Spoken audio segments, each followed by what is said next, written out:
pasar a la mañanera. Vamos a ver y escuchar, Rafa, al presidente Andrés Manuel López Obrador admitir que va a ser difícil acabar con la corrupción en el Poder Judicial, que va a costar trabajo, apelando tal vez a la paciencia del ciudadano de a pie, ¿no? Sí, totalmente. Ahí como que su postura fue de que ya vamos a esperar a que se cambie. Tiene la esperanza el presidente de que lo cambie Arturo Saldívar. Ya veremos, porque este tema del Poder Judicial es un tema que va a seguir hasta que no veamos una actitud diferente de ese Poder Judicial con tanta corrupción y con tanto nepotismo, Vicente. Esa es la realidad, ¿eh? Y Toño, pues lo único que digo sería una inocentada esperar a que en el Poder Judicial entre ellos mismos resuelvan lo que está podrido, porque obviamente no quieren perder lo que han generado de privilegios desde hace muchos años, ¿no? No, definitivamente no va a ser así con esta tal vez generación del Poder Judicial. Aunque Vicente, Rafa y público consentidor, yo creo que sí hay miembros de ese Poder Judicial, hay jueces, hay, ministerios públicos, fiscales, hay magistrados, hay ministros, incluso en la Suprema Corte, que ya están hartos también de esto y que sí tienen algún compromiso con México. Si no son la mayoría, sí hay algunos que están hartos de esto y que podrían cambiarlo desde adentro. El cuestionamiento que le hacen al presidente López Obrador va un poco así como si se tratara de un golpeteo, pero al mismo tiempo pues de saber pues qué está pasando con este Poder Judicial todavía. No nos quedamos callados. Es algo, Vicente, Rafa y público consentidor, que no toman en cuenta otros medios de comunicación. Yo pregunto, ¿por qué no Reforma cuestiona esto? ¿Por qué no Milenio cuestiona esto? ¿Por qué no Imagen cuestiona esto? ¿Por qué no el reportero de Ciro cuestiona lo mal que está el Poder Judicial? Sí, y es muy interesante, Toño, por cómo le plantea la pregunta al compañero, porque hasta le dice, parece que ni siquiera usted puede tocar a ese Poder Judicial. Yo entiendo al presidente, hay que haber una separación de poderes, pero desgraciadamente esos poderes con el régimen anterior estaban podridos hasta la médula y se tienen que sacudir, se tienen que limpiar. Así como fue el Poder Legislativo, así como hoy la presidencia, que ya no tenemos a toda esa bola de corruptos, tiene que llegar al Poder Judicial, porque todo pasa por el Poder Judicial. Nada más una cosa, Toño, nótese mi sarcasmo. No seas injusto con Imagen de Ciro Gómez Leiva. Ciro también cuestiona lo podrido que está el Poder Judicial. Es más, cuestiona hasta al juez que metió al bote a Chayo Robles. Por eso le digo, nótese mi sarcasmo. No mamen, una cosa es una cosa y otra cosa es otra cosa. Aquí está lo que dijo el presidente Andrés Manuel López Obrador sobre este tema. Buenos días, señor presidente. Jaime Hernández, del periódico digital Bajo Palabra. En el caso de Rosario Robles, se afirma que se violentaron las formalidades esenciales del procedimiento. No se respetó la garantía constitucional de presunción de inocencia. Se usaron criterios viciados y oficiosos que no colman los extremos para solicitar la prisión preventiva. Sin embargo, el caso de Rosario no es el único donde la ley se aplica de manera oficiosa. La pregunta es si usted ve bien que se continúe con esta manera de aplicar la justicia en México, que ha sido la norma todo el tiempo, o piensa que debe cambiar. Usted ha dicho que el Poder Judicial debe regularse solo, pero se está viendo que no es así. Sigue el nepotismo, la corrupción, las sospechas y la mediocridad en la impartición de justicia. México ya está cansado de la corrupción y la impunidad de jueces y magistrados. ¿Hasta cuándo van a continuar así las cosas, dado que para usted parece que también son intocables? Eso sí calienta, ¿eh? No, mire, yo lo que puedo hacer es recomendar de manera respetuosa que todos actuemos con legalidad y sobre todo con ética, con principios, que se aplique la ley y que al mismo tiempo actuemos con integridad. Esto es, que se respeten los derechos humanos, que no se humille a nadie, que se actúe con profesionalismo. Eso es lo que yo puedo decir de manera respetuosa, y recuerdo lo que dije ayer o lo que he venido diciendo.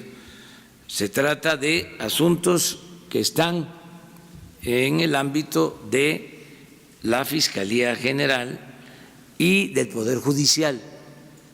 Antes, esto va a costar trabajo, porque estamos hablando de prácticas pues de más de un siglo. Todo este andamiaje de hacer creer o de simular, de fingir, de que se aplica la ley y que se hace sin consigna.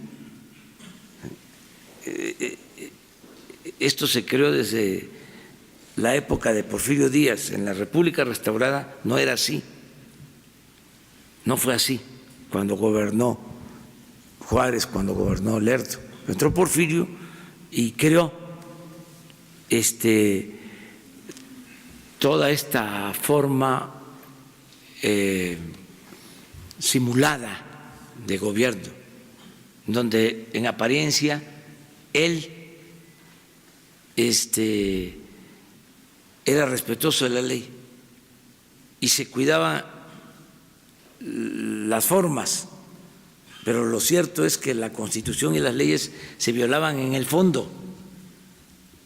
¿Saben dónde se descubrió todo esto?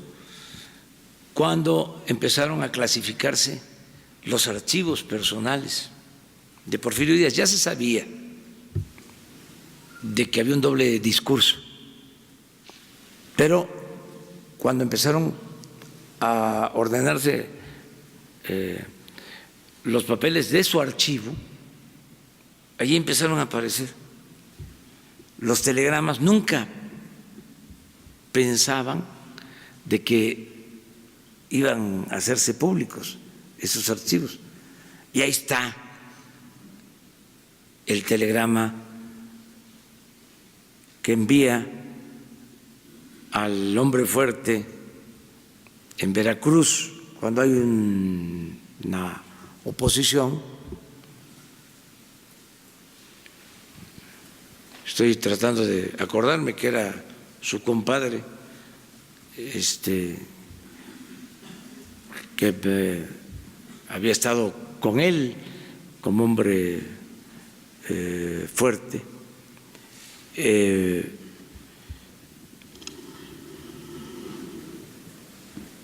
Y le manda un telegrama, o sea, que le avisan de que se habían sublevado, pero hasta eso, no muchos, unos cuantos que habían tomado un barco para oponerse a Porfirio Díaz. Es Mieri Terán, ya me acordé, su amigo y hombre fuerte en Veracruz, gobernador de Veracruz, y le manda un telegrama informándole de la rebelión. Hasta eso, unos opositores habían tomado una embarcación en Alvarado, nada grave o que pusiera en peligro al régimen. Y la respuesta de Porfirio fue: mátalos en caliente. Eso, palabras más, palabras menos, dice el telegrama. Entonces, fusilan en Veracruz a opositores, gente inocente. Pero así era.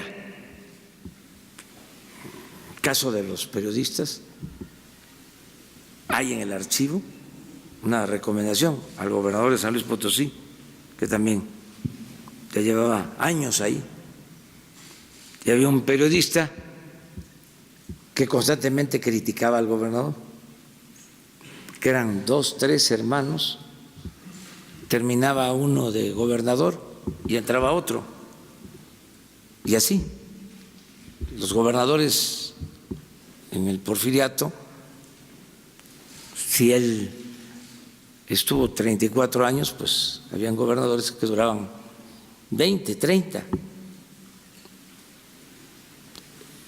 Entonces, había un periodista muy combativo, valiente, que lo enfrentaba al gobernador y lo encarcelaban.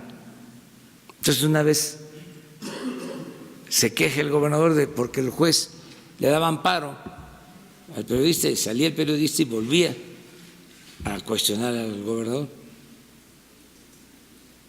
Y le pide un consejo a Porfirio. Todo esto está en el archivo. Por eso ya no se está clasificando, se quedó trunca la clasificación de los más de 30 años. Una universidad estaba haciendo ese trabajo y yo creo que se dieron cuenta de lo que significaba para el conservadurismo, porque es poner al descubierto, es el rey va desnudo, quitarle la máscara. Entonces, en esa ocasión le pide un consejo el gobernador a Porfirio y le dice: Porfirio, mira,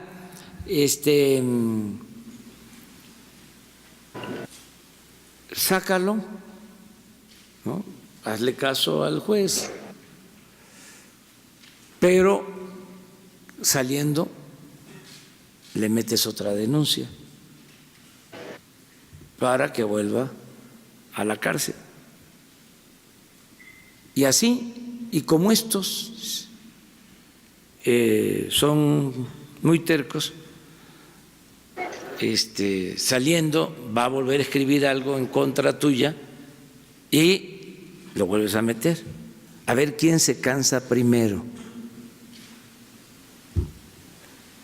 Entonces, estoy poniendo un ejemplo, pero así era todo. Por anticipado se sabía quiénes iban a ser diputados, quiénes iban a ser senadores. El poder legislativo, el poder judicial fue sometido. Don Daniel Cosío Villegas decía de que los legisladores en el Porfiriato le daban la razón a Porfirio antes de que abriera la boca. Ya estaban aprobando. Entonces, eso quedó, toda esa simulación se mantuvo, bueno, hasta el año pasado. ¿Quién mandaba en la Procuraduría? El presidente. En el Poder Judicial, con todo respeto, el presidente. Había un abogado famoso del Ejecutivo que tenía acosado a los ministros.